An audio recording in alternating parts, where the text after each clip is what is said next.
Welcome back. Before we get into our last game of the day, let's go ahead and send it over to Shocks and the Direwolves jungler.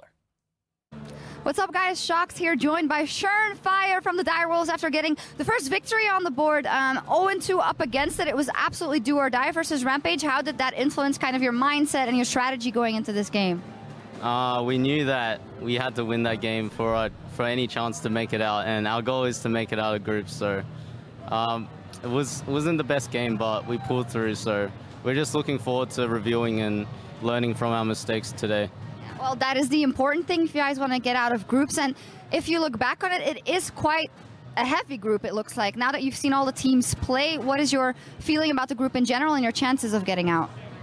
I don't like to rely on other teams' wins or losses, so it's a tough situation, but I think that I want to be the best in the world, so this is kind of like, yeah, I want to face the best teams in the world, so I don't really care if we're in the harder group.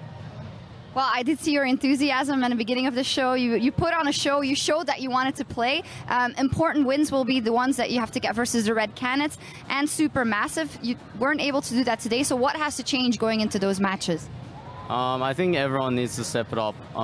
Draft, individual play, my own play, I think. Yeah, I think everyone needs to step it up because, yeah, we're not at the standard where we can get first in the group right now. All right, well, big things coming from the Direwolves. Thank you very much, Fire, and back to you guys. Thank you very much, Shocks. Talking about how, everybody on the team across the board is going to need to step up if the Direwolves are going to make a run come day 2 for the first place in the group. Of course, getting that win just now against Rampage is going to do a lot in service of that. But now it's time to turn to our last game of the day between our top two teams, both of our 2-0 teams. We've got Turkey SuperMassive and Brazil's Red Canids. This is going to be a very exciting match here for the top of the group. Yeah, it certainly is. We've seen a lot of strengths and weaknesses from both of these two top teams, but the important thing is that for the majority, these two have been very convincing in terms of the way in which they built up their early lead and the way they which controlled the game. The only real slip-up was when we saw Red Canids falling a little bit to Rampage and just not properly coordinating around the map. Right, and I think SuperMassive had really good draft so far overall. I like what they're going for. A lot of it's playing around Zeitnot, who's having a good tournament so far. He's been a huge part of that team in their victories. So I'm going to see if they keep with that style because it's not always how they play. They have had some crazy top lane picks before. Fabulous has played like Rumble and Alawi over the course of their season. Right. So he might play some crazy stuff as well. When we talk about people having good games, we also have to remember this is the 6th game of the day, right? And so we always talk about how fatigue will factor in, mental and physical fatigue for any of these players, and will they be able to perform day after day and put up the same kind of mechanical performances. If we're going to highlight 2 specific players, I want to take a look at the jungle matchup between these 2 teams because as we've seen, both of them have the ability to really kickstart the game and get leads rolling. The thing that excites me the most about this matchup is we've seen Ivern from both these junglers, and we've seen 2 early aggressors in the form of Elise and Lee Sin. So you already know that these 2 junglers know how to play different styles, and they have been a big facilitator for the starting advantages that both of these teams have been able to accrue, and I think that they will be the key determining factors in the success over this. Yeah, the big thing is they both played Ivern once, they both played an early game jungle. The question is one of them going to get Ivern and the other one stuck on the early game? Are they both going to be on early game? Or maybe they totally change it up, go with something like a Gragas, which tends to scale a little bit more as a tanky champion as the game goes on. Those are the kinds of things I'm looking at. The other question is, where are they going to go? Right? Because as we know, both these junglers have the potential to make action happen anywhere, but so much of this is going to be about, hey, are they tracking each other and trying to match each other in lanes? Are they splitting the map and trying to get opposite sides of the map rolling? I mean, we've seen the Darius-Elise combo get ahead in the top lane, but Zeitnot as well in the bot lane. I'd be happy to throw resources to him. So it really will be somewhat of a guessing game coming into the series, or to the game as a whole, as to what these junglers plan to do to get their teams ahead this time around. Yeah, and I think that's the thing, is that I was a little bit scared for Red Canids when I saw their like mid-game play. It hasn't been that clean overall, and while you can look at SuperMassive and say the comps that they're drafting are super easy to play in the mid-game, so that they have all these defensive tools available. They can always basically set back and rely on Zeitnot to carry them. So if Red Canids, even if they get an early lead, if they don't clean up their play in the mid-game, that's going to allow them to get right back into it. I think the draft will be a big determining factor in where we see those investments of resources from the junglers, right? Because one of the big criticisms we had of both Rampage and Direwolves was they don't really know where to put the focus, where to try and snowball these leads, whereas Red Canids And SuperMassive seem to have a much better understanding. They know, hey, if we have an advantageous top, let's snowball the Darius. Let's get him a lead, right? Hey, if we have a Caitlyn Lulu down the bottom, let's try and make a map movement down to the bottom half of the map. Let's try and get that early tower so we can take advantage of this strong lane. So both these teams know how to use powerful lanes, and the thing I'm hoping for is we see some trading. Dash, I want to see some trading of objectives. Let's give us more fighting.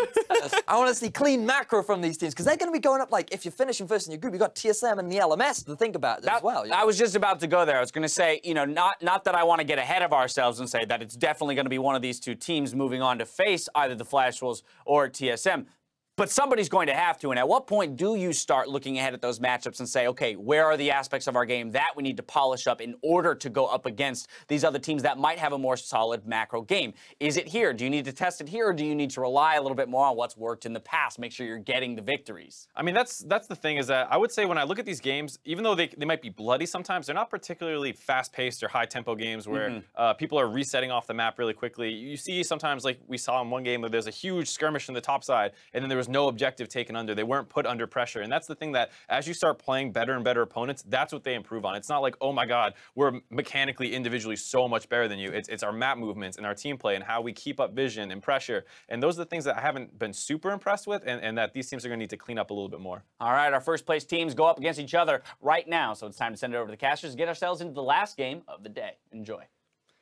Thank you very much, guys. We're about to get into that sixth and final game of today, and it's going to be the first place teams at the moment fighting to see who's going to top the group 3-0 to end off day one. And honestly, the battle of the 2 zeros, everybody has a different opinion on who they think the best team is out of both of these guys, but we're about to find out right now, and there is a lot on the line because, as the analyst desk mentioned, these aren't necessarily the teams that will go to play against NA, but at the most likely. On top of that, if you finish day one 3-0, when you head into day 3, when Group A play once again, it's in your hands to try and make it to the finals of the group and potentially go up against NA or the LMS. And that's the thing. If you start 3-0, you come into day 3 when you're going to be playing again, you can actually afford to drop maps. You actually have a position where you may be able to make one mistake and have someone come back at you for it. Like, you're just in the perfect position to set yourself up. On top of that, it's not all hopes lost for the second place team either, because finishing 2-1 means that if you still have a great group stage in the third day, pick up all 3 wins, you still end up at least tying for second place or potentially taking first altogether if the person who picks up a 3-0 here today drops a single game against either Rampage or against the Direwolves as well, as he saw them play in that last match today. But we're taking a look at the two teams right now. SuperMassive, currently 2-0 right now, and really, again, looking towards their bottom lane heading into this game. Yeah, we looked at the jungle matchup on the analyst desk, and that is absolutely a place where we would want to start. However, the AD carry, the MVP of the TCL, one of the standout performers on this team, someone they've drafted for, someone they've set themselves up to let carry with the Ivern Lulu compositions. Zeitnot is going to be a big deal, but you can't forget his mid laner as well. Certainly can't. I mean, the Turkish team here from the TCL SuperMassive, they are a super team, and they've put together some star-studded rosters. In fact, all these players have played before. They're very experienced, but they're up against the Red Canids, who are probably the favorites in this group right now, with some star-studded players as well. And that's the thing, yeah, the bottom lane's still going to be this massive talking point for the Red Canids. They've got Dude, who's been playing fantastically. BRTT has shown up to play as well, throws the champions in like the Jinx, and that's the place that I really want to talk about when we look at Brazil. Not just the bottom lane, but their champions of choice. They like to throw a lot of spanners into the works, bit of unpredictability definitely evidenced through their top laner, Jarvan, Darius, their bottom lane playing Jinx. Like, they've got an expansive champion pool. And you already mentioned, like you were mentioning earlier, Rusty, yes, we're looking at the bottom lane. The analyst has to take a look at the jungle pool. But, as you were mentioning, Naru has been playing fantastic so far. Yeah, honestly, he's been playing out of his mind as far as performance is concerned. Zeit not usually referred to as the big carry for the team, but if Naru throws back to historical terms and comes in again as that major carry when it matters most in international events, that's what you want to see from one of the most experienced members and players within his region. He's starting to do. Both these teams are currently 2-0 on the table, like we've been harping about this entire time. There's a reason they have been, because they've been fighting fantastically against the Direwolves, against Rampage. Yes, Rampage almost took games off both both of them for their convincing victories against the Direwolves. Now we're going to see who among the two favorites of Group A are going to come out on top as we head into Champion Select for the 6th and final game of today. And in the battle for first, what I expected to happen did right off the bat, and that's the removal of Dude's champion, an MVP in his own CBLOL finals with the champion Thresh. Absolutely, get that away from him. Next ban coming out is going to be Elise from Supermassive, targeting towards Napon, who has banned out Graves. Not still managed to pick up that champion here today. A very popular ban currently, despite the nerfs that have hit him recently. Yeah, and again, we still have to look at Ivern as this other champion of choice. Red Canids would be the team that bans it away if they choose, but it does still leave open things like the Lulu just be outright taken away. When you're forced into a Thresh ban because Dude's playing so well, you're forced into an Elise ban because of how Napon performed in his last game. What's left for you to actually get rid of? And do you look at an Ivern at all? Or do you actually hope that Red Canids don't ban it themselves? You can see that, you can hear actually the home crowd from Brazil cheering on their team, Red Canids. Crowd favorites, the Brazilian team playing in their home turf. They will definitely want to be picking up a 3-0 here, not only for themselves, but for their fans who are watching at the studio and back at home as well. Always the 6th man, right? Just having that extra crowd behind you, the backing, you can feel the vibrations in a stadium when the team is so enthusiastically supported by everybody there. And with that, all the bans that we round out for the first ban phase, as we had Malzahar finally banned out by Supermassive, with Zyra and Ashe being taken away by the Red Canids. That does leave Ivern as well as Varus open. Yeah, Varus is the other big one. Yes, Ivern stands to attention. Lulu's also a big point of contention, but Ivern usually crops up as #1. Things do change, but Varus is also a very big deal. And Supermassive go for the Lulu pick as their first pick of choice. This now gives Red Canids the chance to pick up Ivern and potentially Varus. Yeah, you have to wonder if they want to actually pick up the Varus when they need to get rid of Caitlyn from this Lulu-Caitlyn combo that we've been constantly seeing. Ivern makes sense, should be locked in, but their second champion of choice. Do they actually go to the Varus? And they go towards the Caitlyn, like you mentioned, Rusty, allowing Supermassive to pick up that champion if they choose to do so. So far, both the teams drafting quite well in the first pick phase. And it's all adapting to the games that they've had today, or the games that they've seen of their opponents today. Again, target bans from the Supermassive roster. We now look towards their second and third picks, and you'd expect jungle AD carry. This is where we may see a Varus crop up.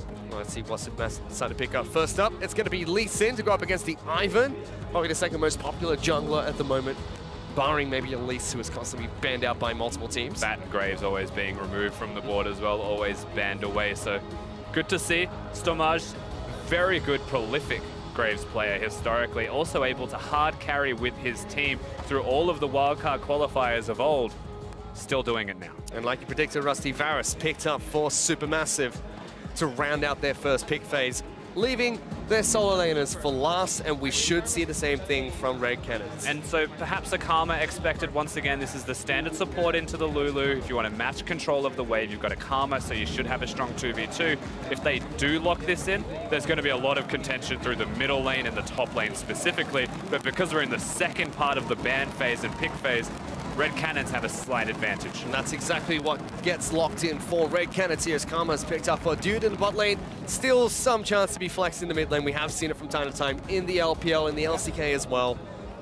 But we'll have to see what the final 4 bans are going to be between these two teams. The Syndra taken off the table right away from Red Canids. And the beauty of this is that Robo as well gets the opportunity to counterpick with all of his diverse champions that he has locked in already in this tournament. He now gets the possibility of a last pick, which is where the Syndra ban from Red Canids comes in and does make a little bit of sense. It feels like they'll set themselves up with a mid champion that is at least not going to lose in the 1v1. Whoa, respect ban coming out from Supermassive here as they ban out Darius towards the Red Canids.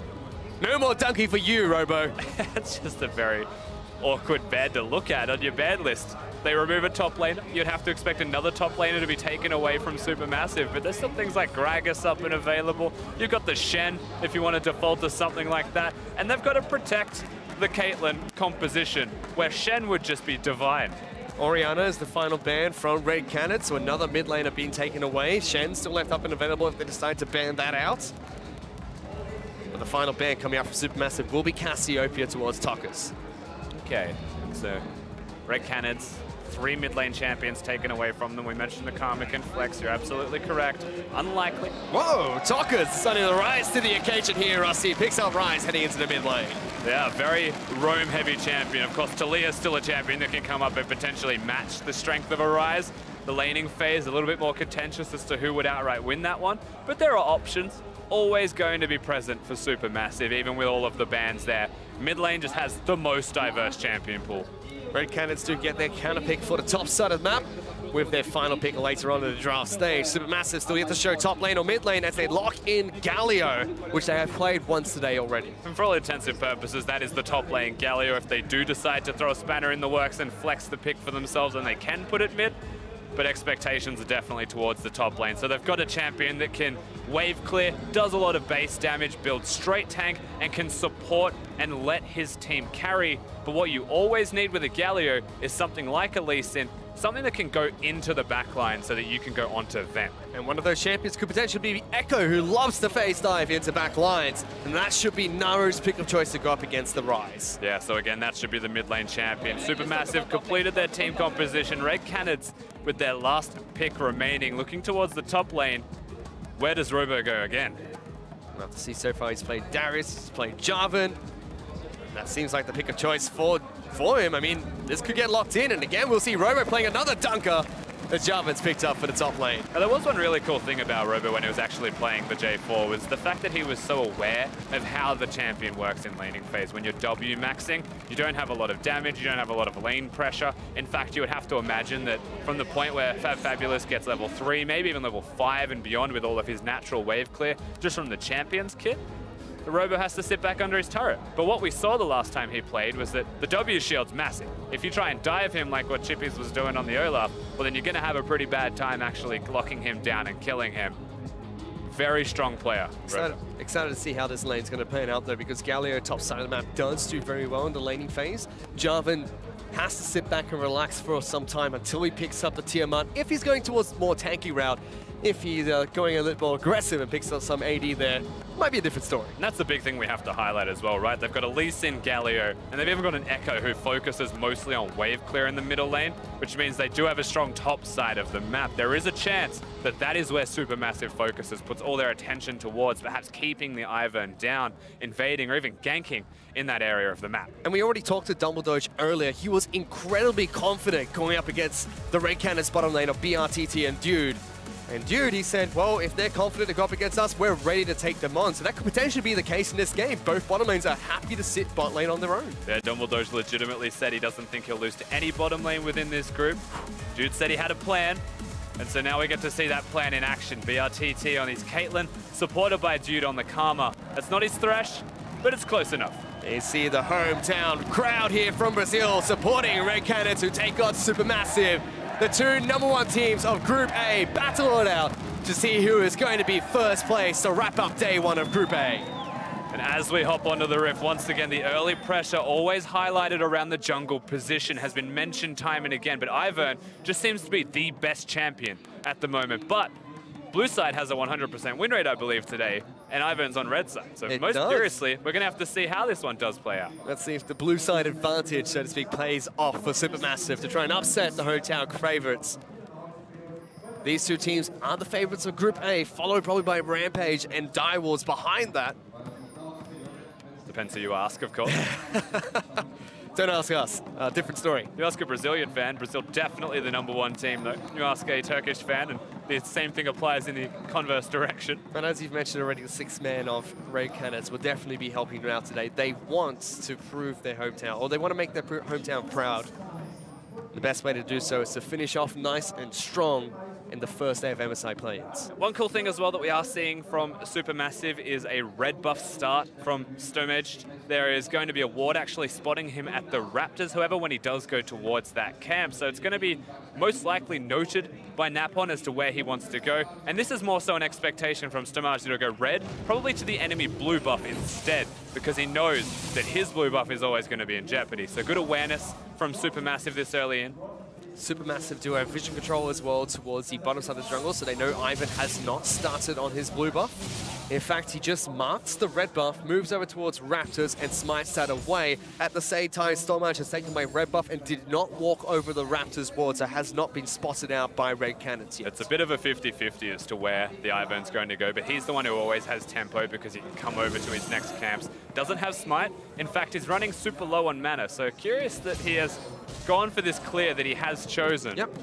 Because he may have to have an early recall, or he'll have to sit somewhere and you just wait for mana to come back. Well, his red buff should be up and online. That will give him some health regeneration, not too much, and maybe his smite back up by the time he heads towards Krugs. But bottom side of the map, where we thought the focus was really going to be in this game, BRTT and Dude already laying down some pain over towards Double Doge and Zeitnot, who have been forced off of this minion wave. And that's the Caitlyn Karma in effect. You know, Double Doge does a lot of damage to champions and can control the wave a little bit with his Lulu, but Caitlyn matches that. And Karma definitely matches that as well. So if they ever protect each other, they 2v2. Outright victory you'd expect goes to the Caitlyn and the Karma, especially with how they're playing. Making his way in towards the mid lane, Tokers has locked up Naru. Here comes the Lee Sin trying to dodge around minions, flash over the wall, gets the Sonic Wave and Resonating Strike, but Tokers holding on to his summoner spells, only using Ghost to get out of that sticky situation. And that's because the Ivan's nearby. Good respect from Samaj to not actually come in, follow that any further, commit too hard for the kill. The flash was also used by that Lee Sin though, unfortunately, so for what it's worth, pans out in an okay spot for Red Canids. Still forces the Rise to go back to base, but the timing is still sound as he gets his tier. That was most likely going to be the recall timing either way. Meanwhile, during that time, we got a chance to check in with the Keystone Masteries for these two teams. The only one that really stands out here is going to be the Thunderlords for Double Doge, up against the Windspeaker's Blessing picked up by Dude, as well as the Warlord's Bloodlust for the Caitlyn. So we should see another Infinity Edge Caitlyn over the Blade of the Ruin King here today. You would have to imagine so, but sometimes it changes depending on what they would like. It does still make the most sense against the current team that he's playing against to go for the crit build, chunk them out, burst the Echo, prevent him from using his ultimate offensively, and have to use it defensively. Bottom lane again, BRTT and you getting so much poke damage on towards Double Doge and Zeitnot. Did see the longsword start for Zeitnot, so does have a couple of extra health potions. And they're doing this with Ivan on the top side of the map, with no awareness realistically of where Stamaj is going to be on this Lee Sin. So you'd say, hey, perhaps that's a little bit aggressive. Could be a little bit risky, but because they're winning this lane so hard, the health advantage that they had until about now was quite substantial. At this stage though, BRTT might want to get the cannon, or miss the cannon and run the heck away. Missed most of those minions, as he did miss his 90 caliber net, which would have put quite a bit of damage down towards the Varus. Napalm will get spotted out here as he tries to mark up the Raptor camp, finally heading back to base for the first time. Speaking of heading back to base, multiple champions have been able to do so. Lee Sin has picked up his upgraded jungler item. Tracker Snipe already complete. Dark Seal in the mid lane for Naru with his Doran's Ring. And we do have tier picked up by Tokers already, nice and early for Rise. Yeah, absolutely. Again, that forced recall out of the Lee Sin gank, making him get the tier that early. Still going to be matched by Naru, who has the teleport. And that's just the pace of the mid lane. It's always going to be about wave clearing, always going to be about just trying to either prevent their opponent from roaming or roaming themselves and matching it. That's what you want to see from Naru. But does that mean that later on we'll see SuperMassive pick up or move in towards a 1-3-1 here, because they've got the double teleport picked up, Echo as well as Galio, fairly decent at split pushing, whereas side of Red Canids, they have the Jarvan, who really wants to get into a team fight, it seems. Always a possibility, but when you look at what SuperMassive also want to do if they want to actually try it engage, that's a lot of damage. Stepping on back onto that trap that was placed just behind the tower. Always catches players by surprise. The sneakiest Caitlyn trap that you can place. The red side advantage as well, being able to have that trap there, means that if you are pushing in, you are on red side, usually it's just too difficult to step up and farm the minions. So Napon trying to make his way down into the bottom lane. Zeitnot and Double Doge just below half health. Lee Sin was making his way down, but it was just to take out the scrying plants. Eventually though, Ivan will leave this lane.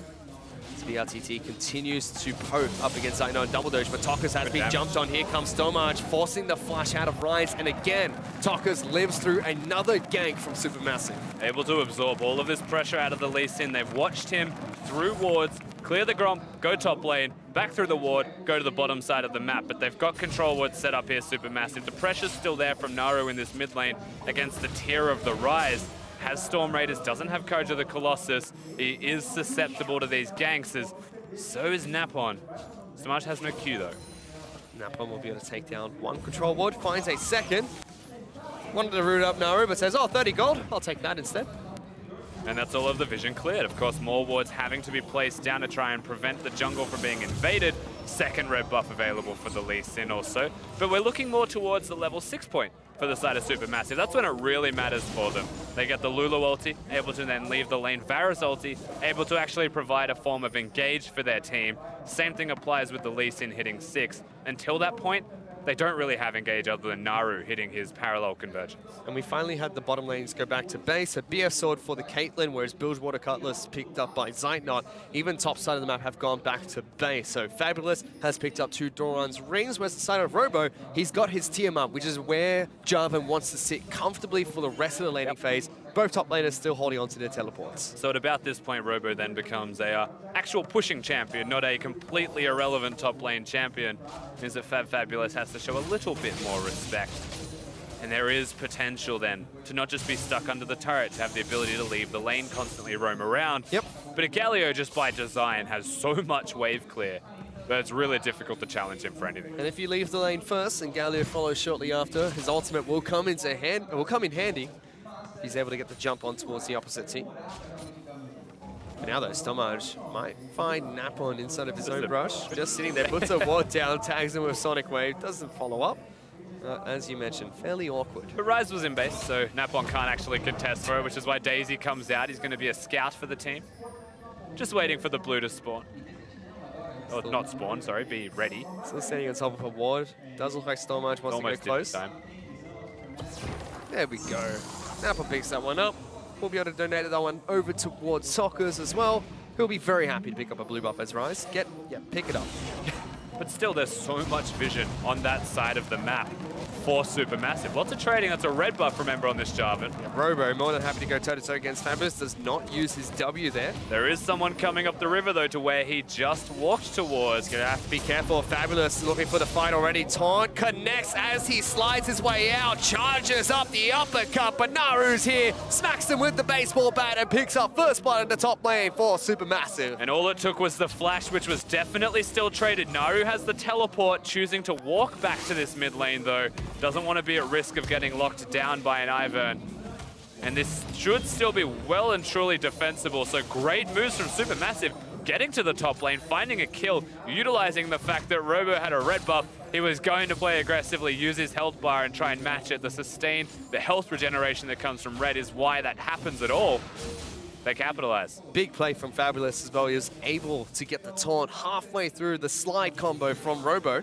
And that's a cool thing about the matchup as well. If you're charging up a taunt, Jarvan doesn't magically disappear from your area. He throws down a flag before he drags himself to it. You've got a window where you can counter it with the taunt.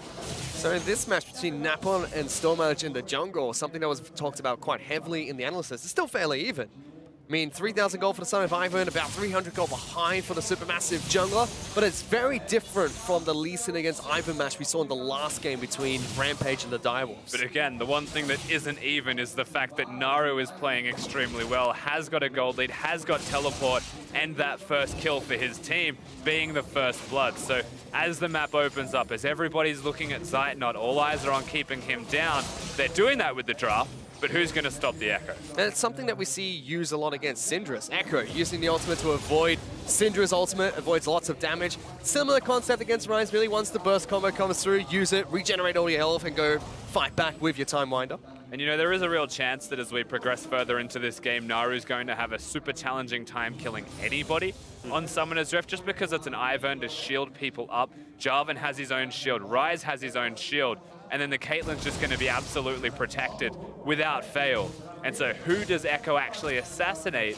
If he was behind, the answer is nobody. Especially but the fact that he's ahead, he can. Especially with Karma in the lineup for Red Canids, that's going to help shield up the entire team. But look at this, Naru already wants to fight Tokas. Tokas stands his ground. There's the ultimate being used, back to full health, nice and easy. Does have blue buff available, so that will reduce the cooldown slightly, about a minute and a half before that's back up again. Yeah, using it to trade, not using it to all in. Wants to stay as high health as he possibly can. But against the Catalyst as well, out of the Ryze, he should be okay as they're setting up for this. Naru throws out a good W there, but Dumbledore is just the one that gets locked down. Daisy not able to get a knock up against the Lulu. As Red Canids happy to sit on top of a pink ward, and Fabulous was trying to move down into the bottom lane as well, getting his ultimate to make sure he can protect anyone from SuperMassive who decided to dive in. Absolutely, utilizing that pushing lane. This is what you expect to see constantly in the top lane. There's always going to be pressure for Fabulous. He's always going to be able to push in the Jarvan, even with the Tiamat. Stormmarch forcing Dio to flash away as the speed up came out from Double Dodge, helping out the Godfist Lee Sin. Lots of damage from that Lee Sin. Hasn't quite got his jungle item yet. When he does, people will melt. Very big power spike for Zyke as he has picked up his Blade of the Ruin King just against the BF sword of Caitlyn. Yeah, good window of opportunity. Caitlyn's item build usually goes towards the Hurricane. He hasn't been spotted out here, so Lee Sin is right behind Caitlyn. BRTT caught in the Piltover Peacemaker animation allows Stormmarch to pick up a kill. Just completely stuck with his pants down, BRTT. No response there because he's stuck throwing out the Q. So SuperMassive, 3 members strong, pushing this bottom lane, even tanking the turret here and there to try and keep the minions alive for just a little bit longer. They won't get it with this wave, but the next one is sure to follow and sure to be the structure going. Dumbledore was confident heading into this bottom lane. There was not too much action that took place, but still the first kill for the bottom lane goes over towards SuperMassive, and now Tokka's taking a beating from this Echo in the mid lane. Yeah, and just the fact that Dude isn't there means the bottom turret falls Naru, already 1-0. The ability to roam top gives him that lead. We get to see this kick again, though. As he was queuing, there is legitimately nothing that he can do to respond to that fantastic kick. Turned into a little critter as well by Dumbledore, making it even harder for him to escape from that. BRTT not going to be too happy with that gank. SuperMassive, like you mentioned, took down bottom lane outer turret. They got good damage on the mid lane outer as well, and are looking fairly confident heading into this match against Red Canids. 2,000 gold in the lead just 14 minutes into this game. And that's the thing, we highlight where do these junglers want to go? Are they just going to invade each other? They're just going to pressure each other. Well, one's an Ivern, so he's just going to be a farm jungler, try and play the map a little bit more, support his team, scale up, get some shields, get some items, and support Caitlyn.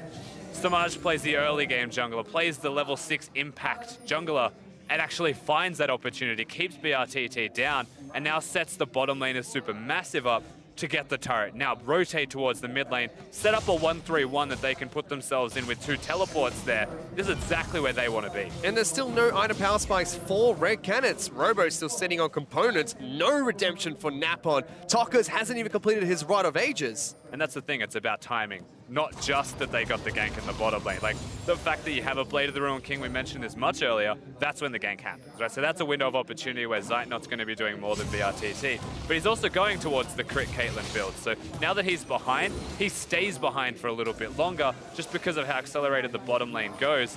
I mean, it's not a massive gold lead that SuperMassive have accrued for themselves, but you can start to see the spillover effect that it has. Well, you look at the other side of the map, SuperMassive, like we mentioned already, Blade of the Ruin King picked up Warrior's Enchantment for Stormmarch, which is a big upgrade for Lee Sins. Even the Sunfire Cave tossed him out, allowing Galio to continue pushing on his own as Naru. Some quick feet there, he's able to get away from that gank using the flash of the wall. Meanwhile, BRTT low, forced to use heal and flash to get away. Dude even getting his exhaust down there. Yeah, Zeitnot throwing out the ultimate, able to lock them down. Keeps summoner spells of his own, so even after that Caitlyn ultimate, confidence in his team. Pressure on the mid lane turret. SuperMassive keep pushing on. Napon stops Naru from diving into the back lines with a snare. Galio was waiting to pop his ultimate if Naru decided to dive on in. Has the Proto Belt available if he wants to get even deeper behind the back lines, but still a 2,500 gold lead for SuperMassive. Again, commanding this game against Red Canids. And we've already highlighted this earlier in the day, but Red Canids, the Brazilian side, have been lacking just a little bit in their mid-game strengths. Most teams have been able to give it back to them, even just a small amount in their performance, especially against Rampage, when they were able to get that advantage back from a 5-0 Elise running around on Napon. But now they're doing it from a deficit. And so we have to watch how they actually play this one out. Can the slow, calm, methodical, SuperMassive side actually continue this Rampage?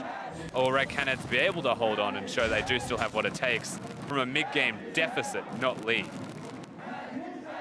You can see the hometown crowd still cheering on Red Canids here. The Brazilian team have high hopes heading into this group stage.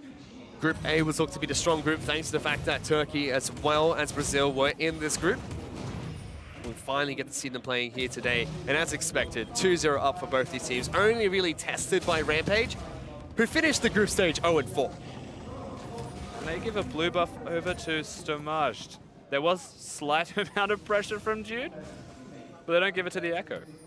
That is one of the more curious decisions. I mean, he was there. He was right there. Varus walked over. Doesn't need it. Evidently. Has a Sheen, has mana. Might have the enemy blue? And now those Supermassive are setting up on the top side of the map. Stormurge clearing out a couple of control wards. Xynon and Double Doge are going to continue pushing. These Ivan brushes are deceptive because Napon is waiting in the wings. They do ping it out though, so they feel like something is going on, something fishy you could say. And Justice is also running through the jungle just behind Naru. Again, smudged. Naru, if they dive the tower, they've got a Galio to go immediately on top of them, something that always has to be remembered. But in this case, Red Canids say no to the fight. Yep, they back off with Caitlyn in the bottom lane and Galio trying to cheat up through the top side of the jungle. Red Canids give away another outer turret as Supermassive increase their gold lead to about 3,500 gold ahead of the Brazilian favorites. There's just too much to respect, honestly, running around as a group.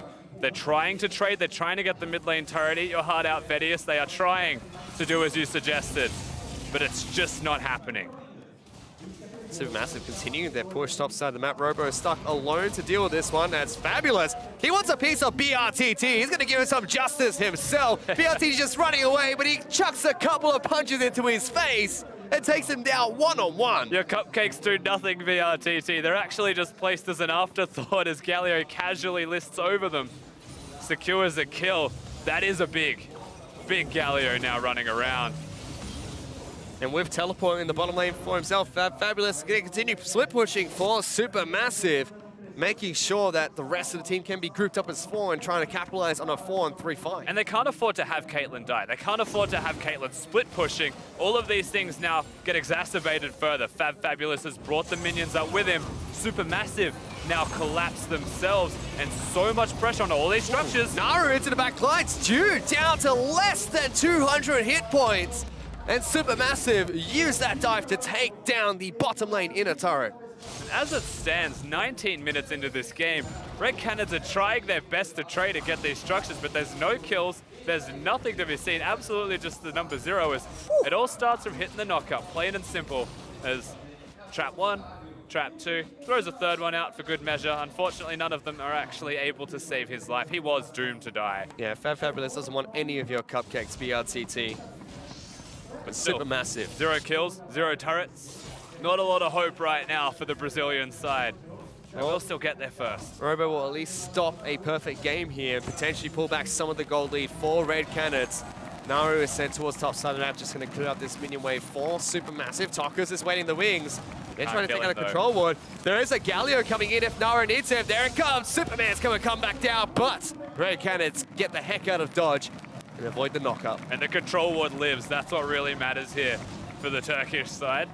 It's a statement that Galio can and will do this, but it's also a sign of what's to come if team fights do start happening, as the crowd is trying to be that 6th man and really get them into this. Although it's a 4,000 gold lead for Supermassive, it's not over yet for Red Canids. Yes, incredibly far behind. But again, once this man in your screen, BRTT, is able to pick up an Infinity Edge for himself, that could definitely change the way this game is played. Yeah, they've got the redemption for the Ivern. It's really hard to dive Red Canids' team composition just as a whole if they are ever grouped up. Even if they just have Ryze and they don't have Jarvan there, it's just a 4-man group. But your Caitlyn traps preventing the siege. Ivern to shield people up, Daisy in general just to disrupt if a team fight does break out. It means that Supermassive can't dive the structures unless they have a numbers advantage outright, or an advantage to the point where their items are just substantially further ahead, and that's not going to be the case anytime soon.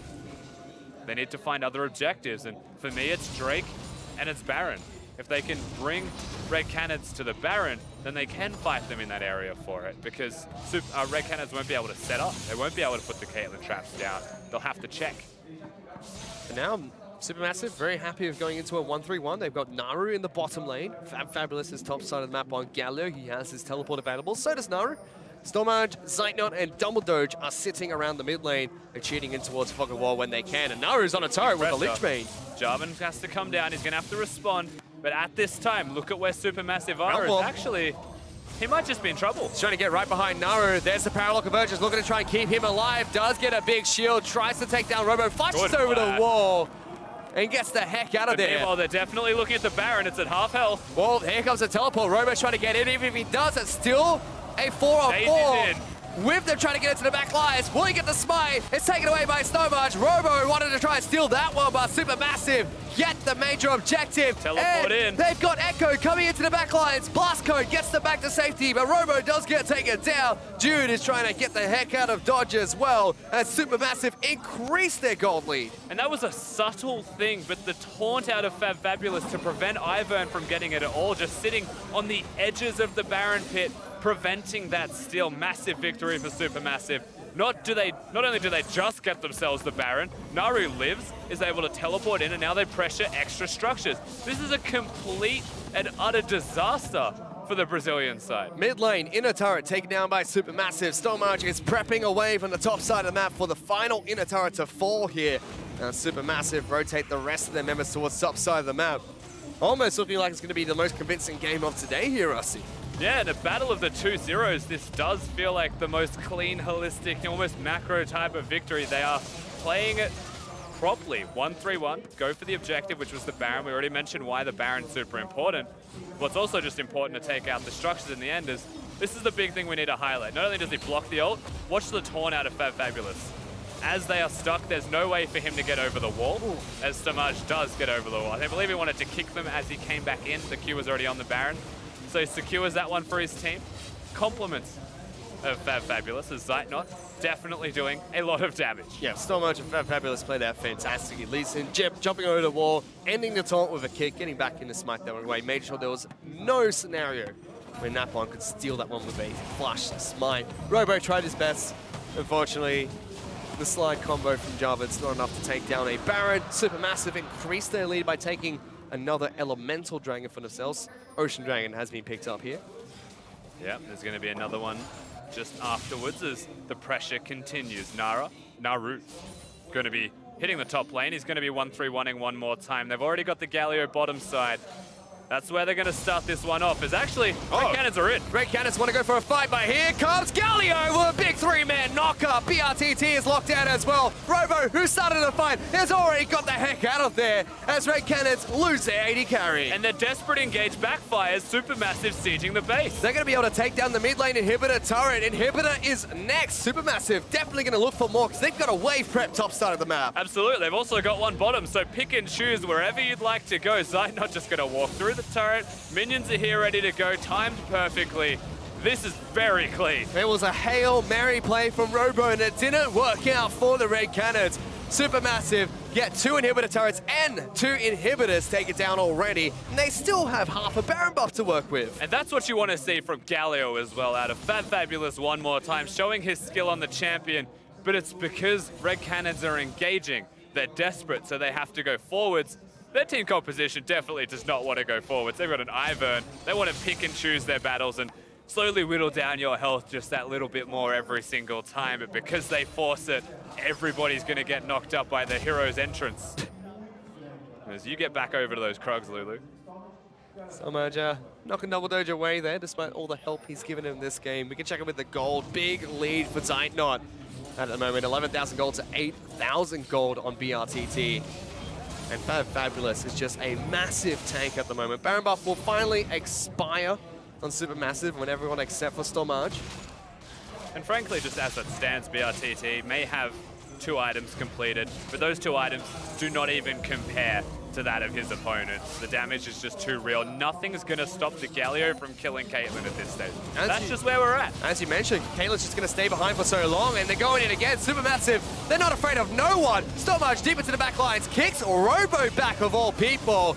Doesn't matter because SuperMassive goes in, big taunt onto 3 people with Naru diving into the back line as well. BRTT is going to get taken out. Robo's trying to run for the hills. Fabulous is a giant gargoyle who is wringing havoc into the back lines, and SuperMassive are going to try and push for the win here. Definitely looks like they're going to push for it. There's 3 members alive, but I don't think they have enough to prevent this. Here they go. Icon's not quite in sync, but they're happy because the Turkish lineup have been able to pick up a win here against Red Canids to go 3-0 in Group A, day 1 of MSI play-ins. And after a victory like that, it's safe to say that the Turkish side are your favorites in Group A. They are the #1 team, and they just proved it convincingly against the opponents that you might have expected to be a bit closer. I mean, especially when that was a near-perfect game.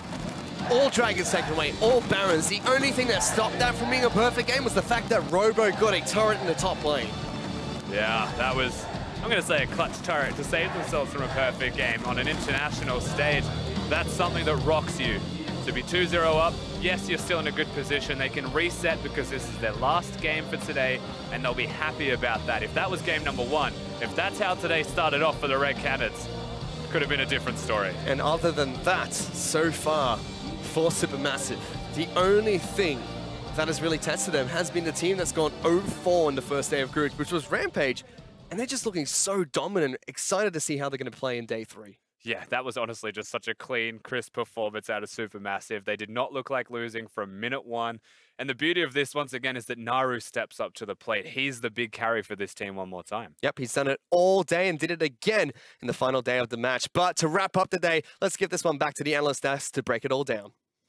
Thank you very much, gentlemen. SuperMassive is going to be our 3-0 team at the end of day 1 here in Group A. And this was actually, surprisingly, our most dominant game of the day. Actually, the fastest game by 11 seconds there, just sneaking it in under the wire. But, you know, funnily enough, we had talked about the featured matchup between the 2 junglers and, you know, what style junglers would they end up on? Well, we got that Lee Sin versus the Ivern, the early game versus the utility. What are your guys' thoughts on how the jungle matchup played out? You can go on that one. All right, well, so I want to start off by saying that early on, it seemed like it was a very slow game. Both teams were playing very much to lane, a lot of investment onto early vision. But the key play that really opened up the map was the Stomage moving down to the bottom half of the map, getting that kill onto BRTT, and giving SuperMassive the freedom to start taking down these turrets. Because once that first tower went down, it was all across the map for the rest of SuperMassive. There were a lot of thoughts I have in this game. One, I love the bans coming out of SuperMassive here, that they just target pick comp super hard. We know that's what Red plays best, the Canids play the best, and they just basically ban all that out, pick something else. We talked about maybe going for the Lulu first wasn't necessary because you can get a Karma later, but it works out fine. And then, like you said, the Lee Sin making the big play. There was an opportunity where that Karma Caitlyn lane gets a huge chunk on bot lane. We saw that the Ivern goes down and camps, you know, Tri-Brush. Instead of moving into lane and trying to abuse the health advantage as hard as you can with a 3-man siege and daring Lee Sin to stop you, he just sat in the brush and hope he face check, which is like, that's not what an Ivern does. Right. Like, they like were trying to play this like weird pick style. That's what the Lee Sin does. Yeah, they were trying to play that weird pick style with the wrong champions because all their pick champions got banned out. Yep. All right, so we have these 2 different kind of clashes in style, at least with the junglers. And SuperMassive, you know, did get a couple kills, at least in the early game, but there was quite, you know, a lack of action to some degree in the early game in terms of kills actually going over. It wasn't until that 21-minute mark, and we're going to take a look at this, our final Acer replay of the day. SuperMassive's 21-minute Baron call. Set this one up for me, Vidius. So the thing that I love about this is it's a great demonstration of how to play the 1-3-1, right? SuperMassive are sending Naru down to the bottom half of the map, and they're drawing pressure away from the main unit, who are decisively moving towards the Baron and knowing, hey, we have a numbers advantage and we have a good enough composition to deny Red Canids from being able to contest this Baron. I just not only love the execution, but just love the overall play from SuperMassive, demonstrating that they did exactly what I want to see macro. They had clean macro gameplay. Clean Lee Sin gameplay as well. Hops over the wall, kicks him out, comes back in, and just smites the Baron away. That's exactly what you want to see. And you see, that's the goal graph you do like. That's the exact kind of goal graph I want to see, Mark, all the time. And here's the thing, with that Baron buff, I think this is where we're kind of landing at the end of this game, is that SuperMassive does feel like they have the best understanding of the macro game kind of at all levels, because they made a great play to secure the Baron, and then with the Baron, executed properly to get double inhib and then push on the next wave right after backing to end the game. So closing it in a very, very clean fashion once they were able to secure that lead. And I think that what we saw from Red Canids is that very early on in the day,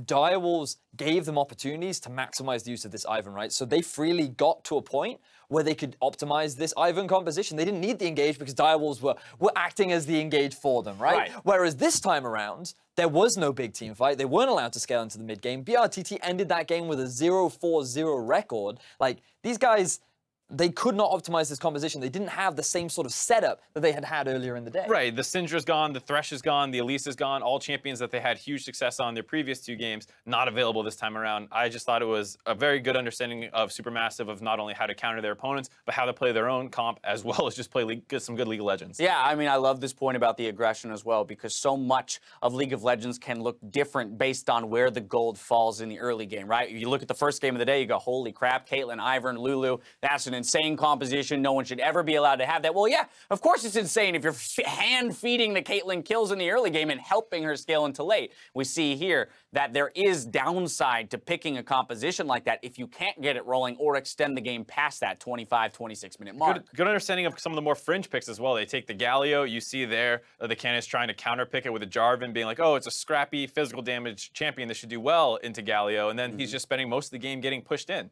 Yeah, and so now if we kind of like pull back for a moment here and look at these 2 teams as being the front runners to get out of the group, we talk about the expectation for both squads, right? You're in your home country, Red Canids, Brazil, you want to show up for your crowd and your audience. But on the flip side of things, SuperMassive is just trying to get back to where they were last year at MSI, which is in the group stage. So for them, lofty expectations saying, hey, we're the team that's been here and done this before, so we have the same expectation that we can get back to that. And the narrative that we started with at the top of this show was very much that this is a team that is stuck together. They've made a change in their AD carry, arguably should have been an improvement. So far, he has demonstrated that. And as a team, they have grown, and they are here to show that growth to the rest of the world. You talk about their AD carry to get a first-hand account on that win. Let's go ahead and send it over to Shox, who's standing by for an interview with SuperMassive's bot laner.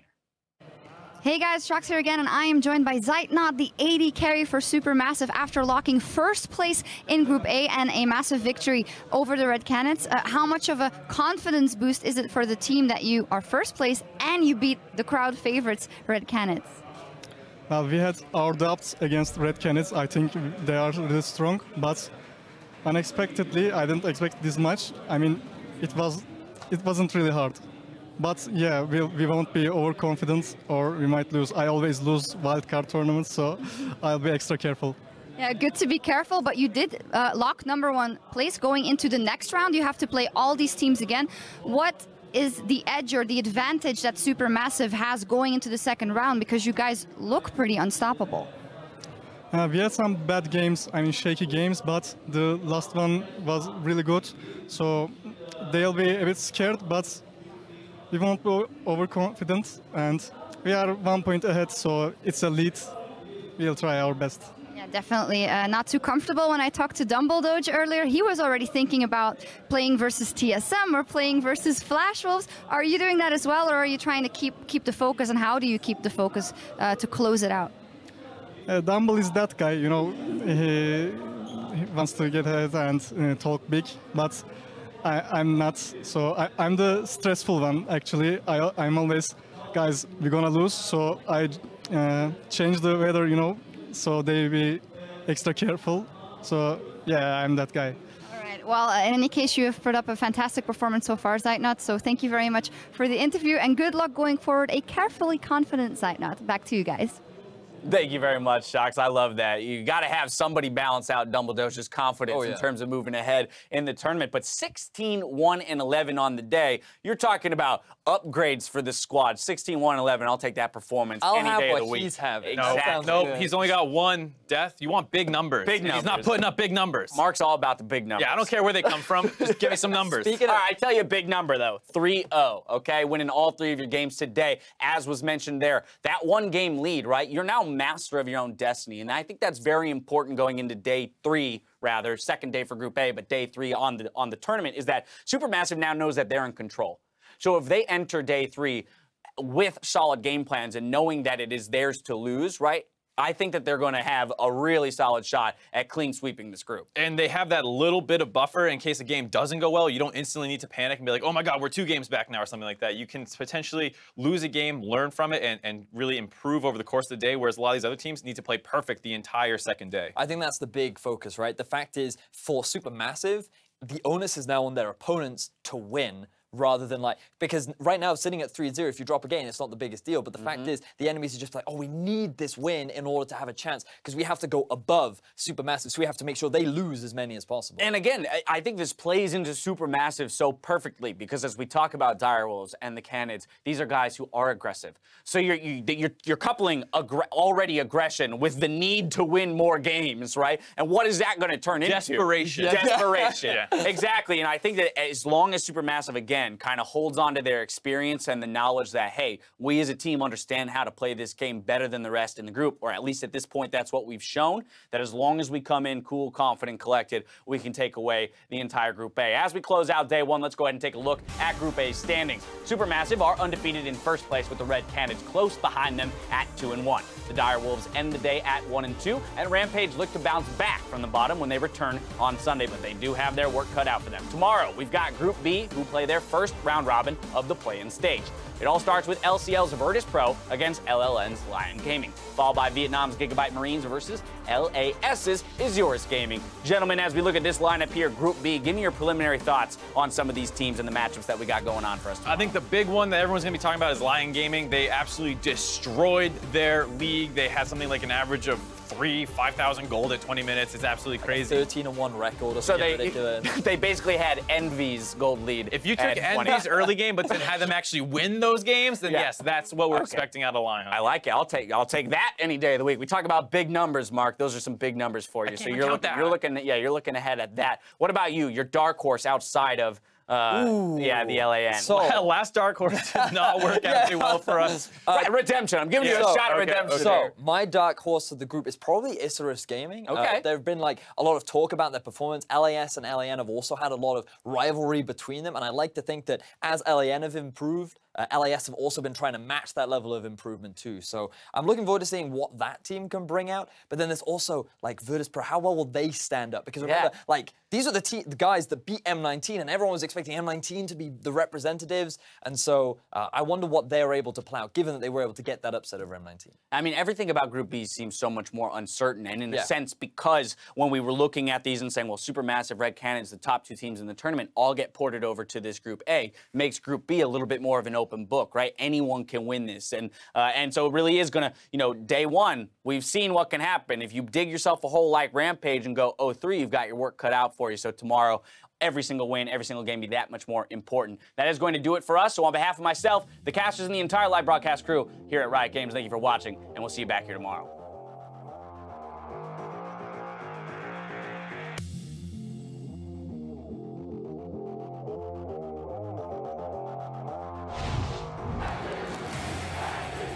Fans going crazy in the crowd.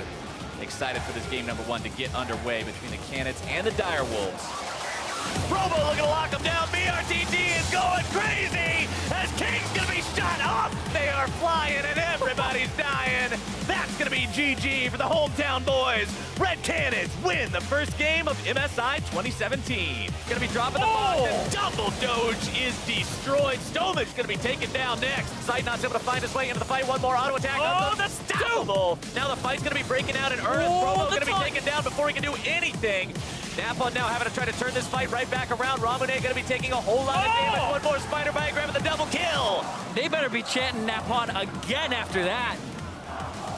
Listen to it, man. You can hear it. Locked down by Diud. Robo into the middle of the fight. Gonna be healing up. Not able to do anything just yet. Diud falls second. And it's gonna be done. Robo looking to go right back into the fight. A double kill. He's gonna be able to make it a triple for sure right here. King's being locked out. Wild Growth forced to be used. Full arcade shift away, but it's not enough. Playful Tricks is away. Big mistake because Fat Fabulous is here. And King is now being chased upon. Fantix is dead. Forces the flash out of Sidra, who's trying to run away through these knives, but he says, catch these hands, bunnies, I'll chase you down. King picks up a kill as well, gets a double. Direwolves, the Wolfpack are hungry as they chase down Rampage. Evie living with a little bit of health, taken down by Destiny.